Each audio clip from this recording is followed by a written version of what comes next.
Shalom, selamat pagi, keluarga besar Happy Sword Family. Puji Tuhan, pada pagi hari ini kalau kita dengan tubuh yang sehat bisa kembali bangun, beraktivitas, dan pada pagi hari ini kita sediakan waktu kita untuk mendengarkan renungan ini.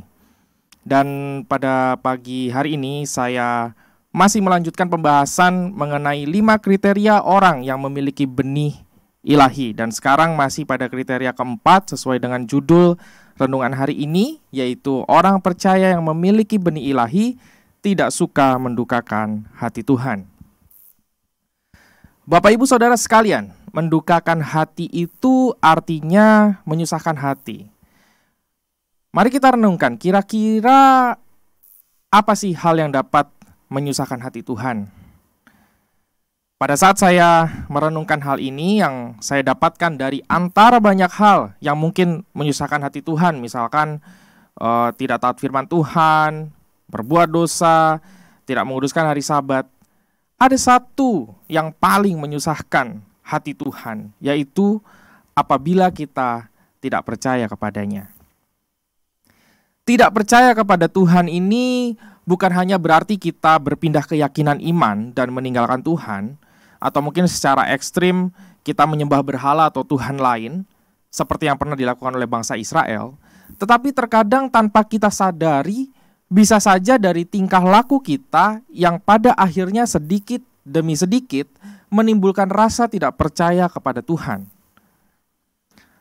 Saudara mungkin masih beragama Kristen, saudara masih rajin datang ke gereja, mengikuti Zoom ibadah tengah minggu, dan bahkan saudara mungkin masih melayani. Tetapi ketika tingkah laku kita tidak sejalan dengan iman percaya kita kepada Tuhan, maka semua yang kita lakukan tadi hanyalah sebuah kedok kekristenan belaka.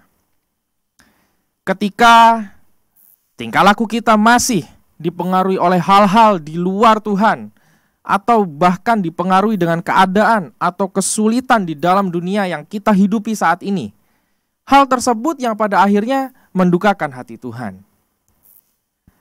Saat segala sesuatu sekarang mulai menjadi mahal, harga barang atau bahan makanan naik, sementara gaji tidak naik, para pengusaha mungkin omsetnya menurun, apa yang kita lakukan?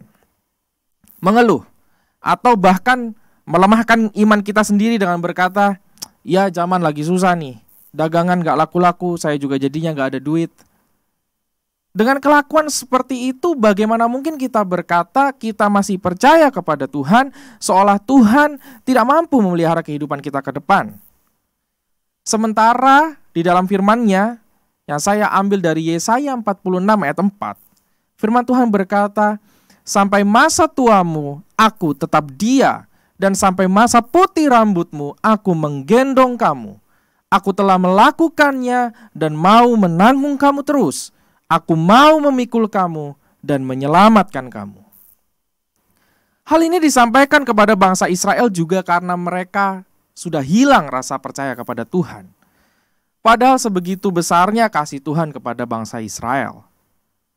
Ungkapan Tuhan ini menyatakan bahwa Ia sanggup menopang kita sampai kita tua, bahkan sampai kita mati.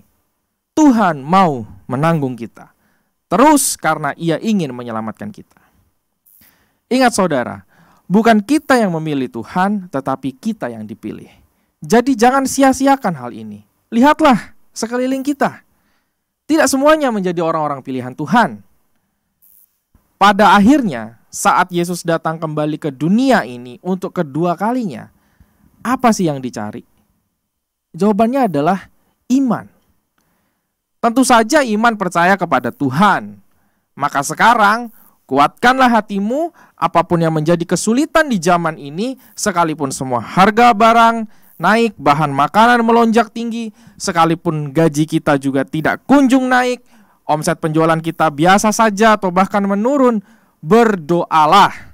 Serahkanlah hal itu kepada Tuhan, Tuhan akan menggendong kita dan menanggung kita terus.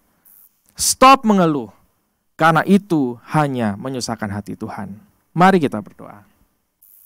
Tuhan Yesus, apa yang kami dengar pada pagi hari ini mengajarkan kami agar kami tidak gampang-gampang mendukakan hati Tuhan, agar kami tidak secara sembarangan memperlakukan iman percaya kami kepadamu Tuhan, sehingga apa yang kami berikan Tuhan dalam kehidupan kami sebagai orang-orang Kristen bukanlah kedok belaka, tetapi memang kami hidupi iman percaya kami berlandaskan firman-Mu, dan kami tahu hidup kami di tengah kesulitan zaman ini, kami boleh tetap berdiri teguh di atas iman kami, karena kami tahu sampai masa tua kami, Tuhan tetap menopang dan menggendong kami terus.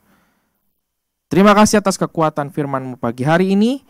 Kami serahkan segenap aktivitas kami ke dalam tangan-Mu. Engkau yang pimpin, jaga, dan sertai kami. Dalam nama Yesus kami berdoa. Amin. Jangan pernah biarkan dirimu hilang iman percaya kepada Tuhan, sebab kamu tidak akan pernah tahu apa yang Tuhan tawarkan esok hari. Selamat pagi, Tuhan Yesus memberkati.